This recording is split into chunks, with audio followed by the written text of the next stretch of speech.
Salam Guru Penggerak. Perkenalkan, saya Anita Suryani-Ningsih, CGP Angkatan 10, berasal dari Kabupaten Tabanan, dan dari Sekolah SMP Negeri 4 Marge.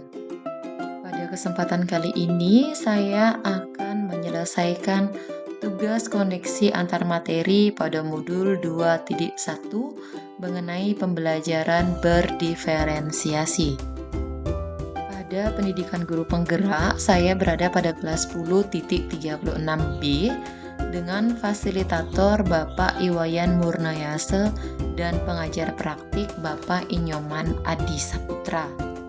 Seorang ilmuwan, Arthur of der Heide, mengatakan bahwa semua pengetahuan terhubung ke pengetahuan lainnya. Yang menyenangkan adalah membuat koneksinya. Apa yang dimaksud dengan pembelajaran berdiferensiasi? Lalu, bagaimana hal tersebut dapat dilakukan di kelas? Pembelajaran berdiferensiasi. Pembelajaran diferensiasi merupakan usaha guru untuk menyesuaikan proses pembelajaran di kelas untuk memenuhi kebutuhan belajar individu murid. Dalam kelas yang mengimplementasikan pembelajaran berdiferensiasi, seorang guru melakukan upaya yang konsisten untuk merespon kebutuhan belajar murid. Kemudian, pembelajaran berdiferensiasi juga merupakan serangkaian keputusan masuk akal yang dibuat oleh guru yang berorientasi pada kebutuhan murid. Penerapan pembelajaran berdiferensiasi di kelas. 1. Menentukan tujuan pembelajaran. 2. Menganalisis kebutuhan belajar terlebih dahulu, melakukan asesmen diagnostik berdasarkan 3 aspek, yaitu kesiapan, minat, dan profil belajar murid. Yang ketiga, menganalisis penerapan 3 strategi, yaitu kesiapan, minat, dan profil belajar murid. Yang keempat, mengimplementasikan rencana pembelajaran berdiferensiasi dalam konteks pembelajaran di kelas. Dan yang kelima adalah melakukan asesmen pembelajaran yang disesuaikan dengan tujuan pembelajaran dan kebutuhan murid. Lalu, bagaimana pembelajaran berdiferensiasi dapat memenuhi kebutuhan belajar murid dan membantu mencapai hasil belajar yang optimal? Dalam memenuhi kebutuhan belajar murid, ada 3 aspek yang harus diketahui. Yang pertama adalah kesiapan belajar, yang kedua minat belajar, dan yang ketiga adalah profil belajar. Kesiapan belajar. Nah, di sini guru perlu melihat kesiapan belajar murid untuk mengetahui kapasitas murid mempelajari materi, konsep, atau keterampilan baru. Sedangkan pada minat belajar, di sini guru memberikan pilihan kepada muridnya untuk belajar sesuai minatnya. Belajar sesuai dengan minat dapat meningkatkan motivasi murid untuk belajar. Sedangkan pada profil belajar, di sini guru dapat memberikan kesempatan kepada murid untuk belajar secara alami dan efisien, bergantung dari gaya belajarnya, kecerdasannya, dan pengaruh budaya dan lingkungannya. Selanjutnya, dalam pembelajaran berdiferensiasi yang dapat membantu murid mencapai hasil belajar secara optimal adalah melalui 3 strategi. Nah, di sini ada 3 strategi yang dapat guru terapkan. Yang pertama ada konten, yang kedua proses, dan yang ketiga adalah produk. Nah, dalam konten, di sini guru perlu menyesuaikan materi atau konten pembelajaran dengan kebutuhan murid yang beragam, mempertimbangkan dari pemetaan kebutuhan kesiapan, minat, dan profil belajar murid. Kemudian pada proses, nah dalam proses ini guru perlu membuat variasi proses belajar agar beragam sesuai dengan kebutuhan belajar murid. Proses ini mengacu pada bagaimana murid memahami apa yang dipelajari. Dan yang terakhir adalah produk. Nah, dalam produk, guru perlu memodifikasi tagihan produk yang akan dihasilkan murid sesuai dengan konten yang telah mereka pelajari dan proses yang telah mereka lewati. Nah, pertanyaan selanjutnya adalah bagaimana Anda melihat kaitan antara materi pada modul ini dengan modul lain di program pendidikan guru penggerak? Sebelum kita mempelajari modul ini, kita telah melewati 4 modul sebelumnya, di mana pada modul sebelumnya, pada modul 1.1, kita telah belajar tentang filosofis pemikiran Ki Hajar Dewantara.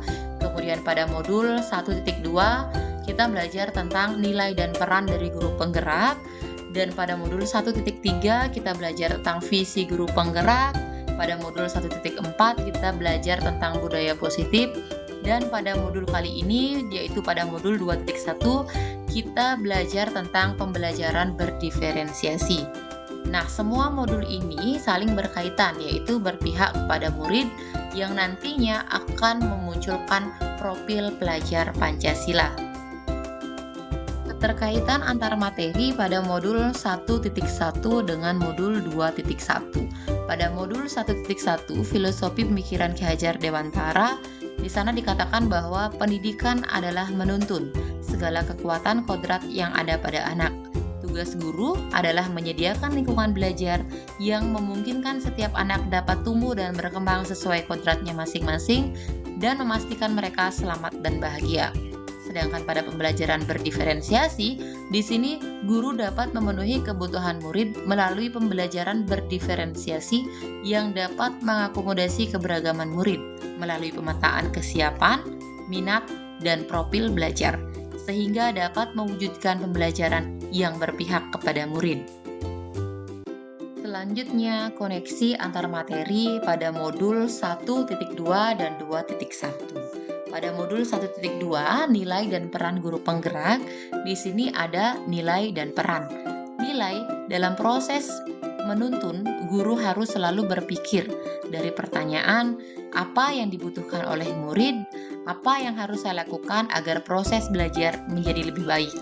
Kemudian pada peran, guru membantu murid dalam belajar, mampu memunculkan motivasi belajar murid, juga mendidik karakter baik murid di sekolah. Kemudian pada modul 2.1 pembelajaran berdiferensiasi, di sini guru dapat memenuhi kebutuhan murid melalui pembelajaran berdiferensiasi yang dapat mengakomodasi keberagaman murid melalui pemetaan kesiapan, minat, dan profil belajar, sehingga dapat mewujudkan pembelajaran yang berpihak kepada murid.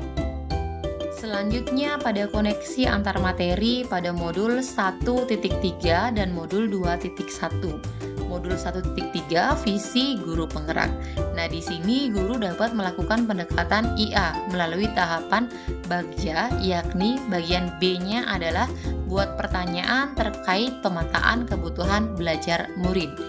Bagian A, ambil pelajaran apa yang sudah dilakukan. Bagian G, gali mimpi tentang kondisi ideal yang akan terjadi dalam proses pembelajaran.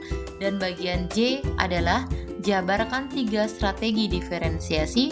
Dan yang terakhir bagian A adalah atur eksekusi dengan melakukan penilaian yang sesuai dengan kebutuhan belajar murid. Kemudian pada pembelajaran berdiferensiasi ini, guru yang mempunyai visi dapat dipastikan dapat memenuhi kebutuhan belajar murid melalui pembelajaran berdiferensiasi yang dapat mengakomodasi keberagaman murid melalui pemetaan, kesiapan, minat, dan profil belajar murid, sehingga dapat mewujudkan pembelajaran yang berpihak kepada murid. Koneksi antar materi yang terakhir adalah pada modul 1.4 dan 2.1. Pada modul 1.4 budaya positif. Nah, di sini penerapan pembelajaran berdiferensiasi di sekolah akan membentuk budaya positif dengan posisi kontrol guru sebagai seorang manajer. Guru membantu siswa merasa dihargai dan memiliki keterkaitan antara dirinya dengan guru dan teman di kelasnya, sehingga murid tersebut akan merasa bahwa dirinya adalah bagian dari kelas tersebut. Nah, kemudian pada pembelajaran berdiferensiasi, di sini penerapan pembelajaran berdiferensiasi di sekolah akan membentuk budaya positif di sekolah. Dalam konteks ini dapat didefinisikan sebagai nilai, keyakinan, dan kebiasaan yang berpihak pada murid. Budaya positif tidak akan dapat berdiri sendiri dalam membentuk budaya, akan tetapi terintegrasi dalam pembelajaran berdiferensiasi. Kesimpulannya adalah pembelajaran berdiferensiasi sangat erat kaitannya dengan pembelajaran yang berpihak pada murid sesuai dengan filosofis pemikiran Ki Hajar Dewantara. Kemudian, nilai yang melekat pada guru yaitu refleksi, mandiri, inovatif, dan kolaboratif merupakan komponen utama dalam mewujudkan pembelajaran yang berdiferensiasi. Kemudian, murid sebagai subjek pembelajaran yang beragam harus terlayani melalui visi dan misi yang baik pula. Dan kesimpulan yang terakhir adalah pembelajaran berdiferensiasi merupakan bagian dari budaya positif. Demikian pemaparan koneksi antar materi pada modul 2.1 pembelajaran berdiferensiasi. Terima kasih saya ucapkan, semoga bermanfaat.